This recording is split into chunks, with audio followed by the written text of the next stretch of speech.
Wagwan, my beautiful people, I am Stephen Malcolm, and this is my most requested live Ask Anything chat. Shout out to Romeo and iHeartRadio for having me.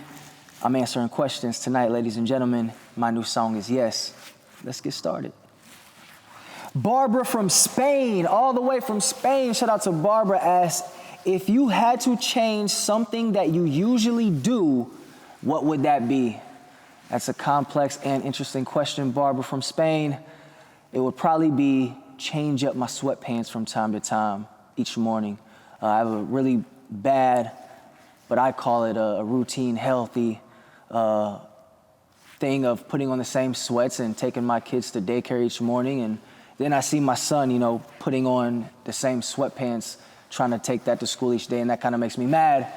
And I'm wondering where he gets it from, and now that I'm answering this question, that lets me know where he gets it from. So probably need to buy more sweatpants.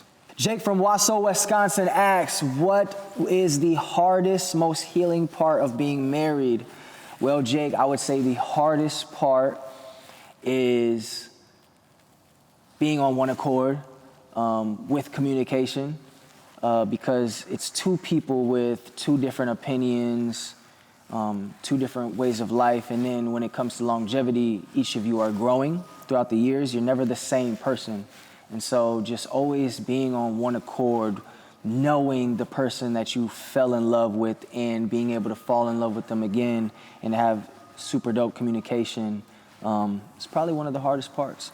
And the most healing part would probably be Jesus. Jesus has instilled a lot of grace in the hearts of those who believe. And so when it comes to healing a marriage, there's a lot of grace needed, and Jesus is the central source of that grace. Sarah from Milford, New Hampshire asks, if you could get any lyric tattooed, what would it be and why? I would have to say from my song, Even Louder with Natalie Grant, I have a lyric that says, the bigger depression hits, the louder my praise gets. And no matter where I travel, how far I travel, it could be the biggest gangster with face tattoos, or it could be Becky from the bookstore who's 60 years old. They love that song, Even Louder with Natalie Grant, the bigger depression hits, the louder my praise gets. And anytime I say that at shows, the crowd can say that part for me. So it's a super dope moment. So that's what it would be. Janet from Mount Juliet, Tennessee asks, will you be touring this year? Well, Janet, unfortunately not. 2025, I will be solely focusing on music, just trying to put out a single a month, collaborations, and then touring in 2026. So I better see you there, Janet. Tina from Grand Rapids, Michigan. Shout out to Tina from the Midwest. Asks, how did Yes come together? Well, Tina, it was a follow-up single for King and Country after their movie came out. And like a lot of songs from us artists do, they get shelved. And that was one of them that got shelved due to their touring.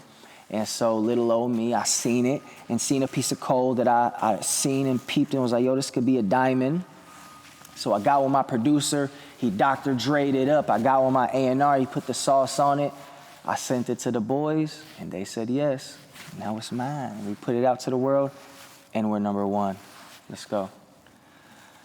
Elizabeth from Mansfield, Connecticut asked, what could you give a 40-minute presentation on with absolutely no preparation?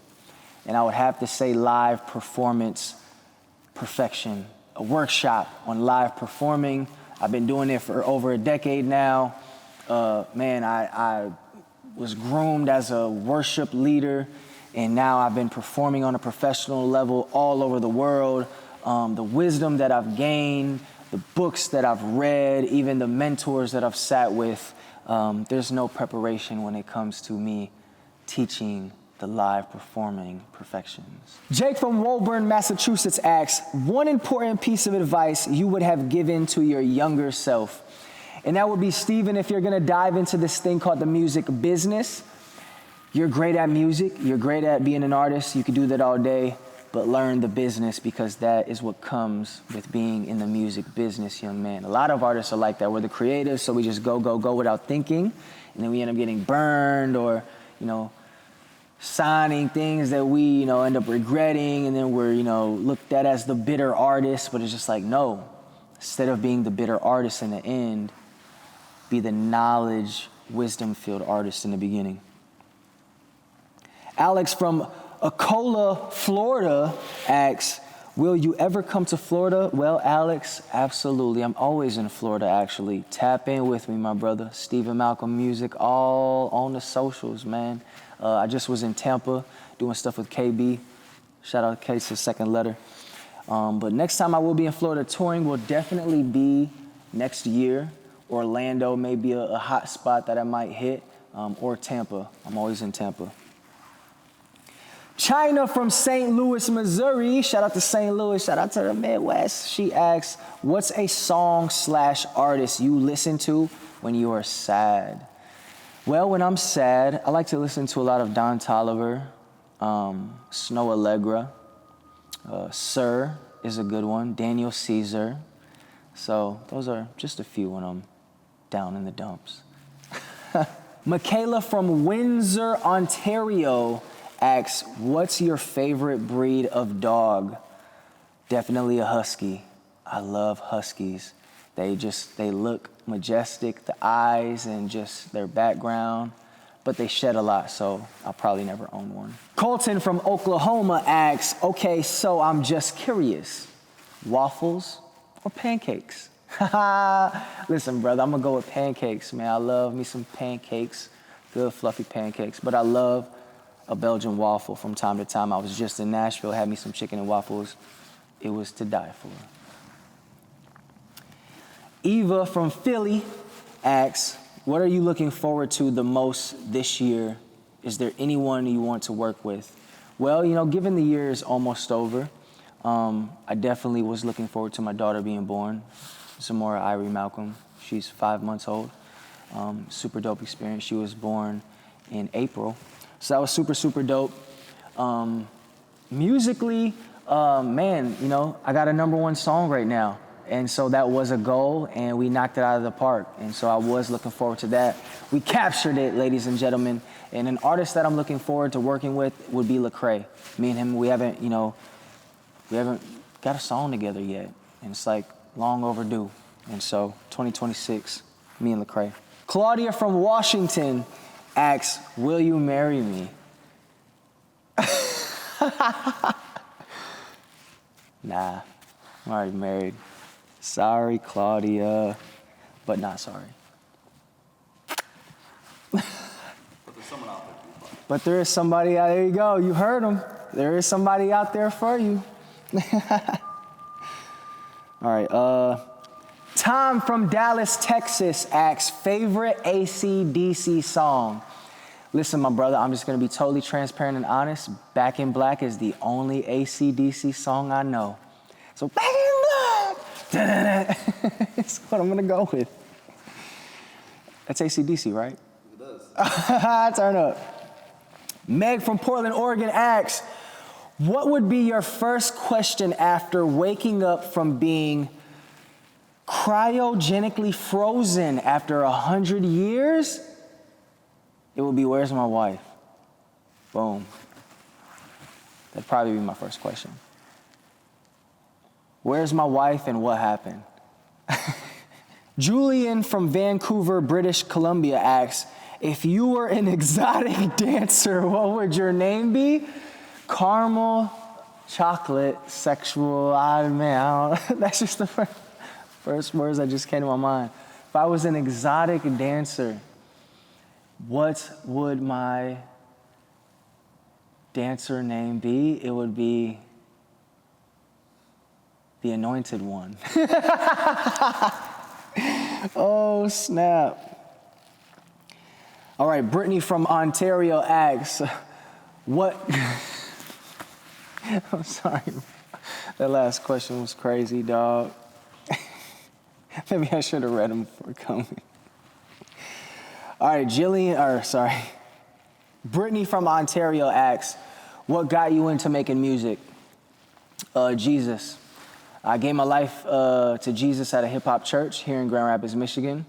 And after, just getting rooted in my faith, I wanted to serve God. service people, service church, and I rapped a little bit. And so the pastor was like, yo, all right, shoot, try to, give the worship team a shot. And so I did, and I fell in love with using my voice to spread truth. So that's what got me into music. Maya from Chicago asks, what was the first song you released? It was called Cloud 9. I'm floating Cloud 9. Got Jesus on my mental. Glorify Christ with this pad and this pencil. Semi from York, Pennsylvania? Semi from York, Pennsylvania asks, what song of yours do you think best reflects your life and who you are as a person? I have a song out called Watch. I would say that probably encompasses me as a person, but also I have a song called All God. So Watch and All God probably really encompass who I am as a person then and now. Sarah from Arizona asks, I'm currently a bio major and I'm having kind of a hard time. Your music really helps, but my question is, how did you manage your time between making music and just living a regular life? Well, that is a great question, Sarah. And a calendar really helps. And balance is overrated, but you just have to go where you feel you're called and where you feel your purpose is really driving and making a difference. If that makes any sense. I feel like I just got deep in a quote. But really just managing, all right, this is where God has me, this is where I'm going. Always having discernment on priorities and always being in tune with a calendar. Laura from Chattanooga, Tennessee asks, favorite swear word or phrase? My favorite swear word apparently is Jesus nowadays. Real team. My favorite phrase is grind time.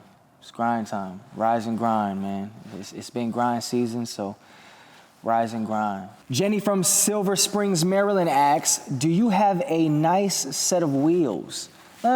Decent. I should have been a writer first and then turned artist. Let's just say that. Thank you again for watching, ladies and gentlemen, my Ask Anything chat. Shout out to Romeo and Most Requested Live. My new song is called Yes. I'm Stephen Malcolm. Signing out, baby. Peace.